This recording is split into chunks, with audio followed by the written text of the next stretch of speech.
Thousands of pensioners have been waiting in line for days on end this past week due to the poor conditions at South Africa's post offices. The state-owned company is currently under provisional liquidation and was compelled to reduce its number of employees and even close branches as a result. To discuss the impact further, I'm joined by Wendy Pekeur from the Ubuntu Rural Women and Youth Movement, and she joins us virtually, I believe, from Cape Town.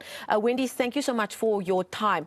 Rather heartbreaking, these pictures we are seeing in what was a very rainy couple of days in Cape Town, especially our elderly had to queue for long periods of time and sometimes for days on end, just trying to secure their updated, new and reissued SASSA cards. What are you hearing from those most vulnerable, just trying to access what's rightfully theirs?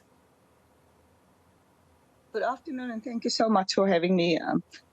I've been at some of the post offices and SASSA points for the past week, and I've seen what is happening. Pensioners queuing from 6 a.m., 5 a.m. in the morning. I went to SASSA in Bellville. People were there from 3 o'clock in the morning, and at 3 o'clock in the afternoon, they were still in a long, long line. What I'm hearing from pensioners is that they're not happy with the treatment they get at the post offices or the SASSA points, where they have to wait for very, very long hours. There's even people with physical struggles who struggle to walk with crutches, sitting there. The first day I was there, it was actually very hot. No water, no toilet facilities, no ablution, no shade for people. The second day, it was storming, it was raining, and people were out there having no cover. And then sometimes been turned away because their fingerprints, the system doesn't pick it up. And then people coming as far as Delft and Bellville and other places because there's no cards at these post offices. So it's tragic what's happening. Some of the post offices has been closing down. So people have been flogging from the neighboring towns to come and get their SASSA cards. And sometimes doing that at great cost, because time is of the essence here, because we are heading towards the end of the month where it will be important for them to have those new cards, because the other ones would have expired, so that they can access their next payment. Yes, I agree. There was an elderly man. He was in his 70s, 75 years old. It was actually his birthday. It was his third day in the post office row, waiting to be assisted. And he had to borrow money every day to come. We saw another woman at the SASSA point in Bellville. She said it's her third day coming as well. She had to go to the loan shark. And on top of the money she borrowed, she must pay interest. And then when she get a children's SASSA grant again, from that money she must repay the debt for her to go to the SASSA points. I learned yesterday that there was a pensioner who already didn't get her money this month, which means there's no income for them. And then the family asked for some assistance. So on Monday, I only learned Friday evening about it. So Monday morning, first thing is to get onto the line with SASSA to establish why she hasn't gotten her money, because her card only expires next month, but she received no pension. And what we know is that most of the people that stand in these long lines, their only income is their SASSA grant. So there's no way they can't get their money, because it's going to lead to greater food insecurity, because that's the only money people get. So we really want the government to come together, the different ministries, the Department of Social Development, there's the Department of Communication, of course, and then social enterprises, because there's no way they can close down post offices, because that's where the most vulnerable of society go. And when payday comes, that's where people collect their SASSA monies. So these three departments must work out a solution. They must also employ youth, young people. You know, we've got millions of youth that's unemployed. There were only 2 laptops at the post office in Brackenfell. One of the laptops didn't work for part of the day, which means half of the people were turned away the first day that I was there, standing from 8, 7 in the morning and hasn't been assisted. So we need all hands on deck. We need young people to be trained. You know, there's a lot of libraries, there's community halls, there's centers available. They can use these facilities in the community so that people are not forced to borrow money to go to a different town and not being assisted.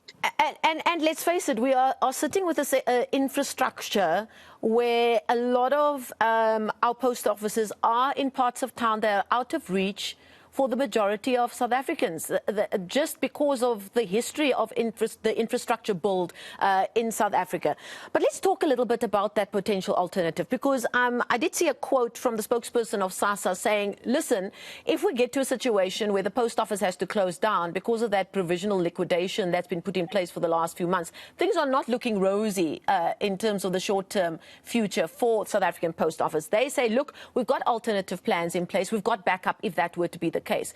Don't you think it's time that they actually just put those alternative plans in place now already? Think outside of the box a little bit, like you've just said. Use community halls, go to the communities so that these people have access, they don't have to travel far, and that at least that side of things is a bit easier. Don't you think it's just time to draw a line under the relationship with the South African Post Office, just because it doesn't look like it's going to be turned around anytime soon? Yes, I actually agree, because, we're in crunch time now. So there's no time to wait. I was monitoring post offices, me and many other advice officers throughout South Africa during COVID. The level 5 of the lockdown. And when things were really hard, transport were problematic and so forth. We also came across the long lines, the long waiting times and so forth. And the people we spoke to at the post offices asked, why don't they go back to the community centers and the halls? Because that's where people used to collect their money in the past. And we made these recommendations because we've done some research with the Black Says organization. And we've made recommendation because that's something people asked 2 years ago already. And nothing has been done because it was problematic. We've seen pensioners dying in the waiting lines, waiting to get their money, waiting to be assisted. Now, this is really a call now. If government is really serious to address this issue, and, the elders, I always say it's the big threes, it's our archives, it's the people who birthed us, who showed us the way, and it's our time to take care of them. There's no dignity in it, man. Just seeing all the elderly people in their 80s, almost 19, sitting there waiting, not having water, not having access to toilets, not having access to shade, and all these things. It's heartbroken what's happening. So Absolutely. if government is serious, within this month, they need to have alternative venues available already. Okay, we're going to have to leave it there. Thank you so much for your time this afternoon. As always, Wendy Pekeur, very, very active, along with her Ubuntu Rural Women and a youth movement organization working very much at community level there. And they've also called for the South African Human Rights Commission to get involved in sorting out this ongoing issue. It really has been around for some time now. We'll have more after this.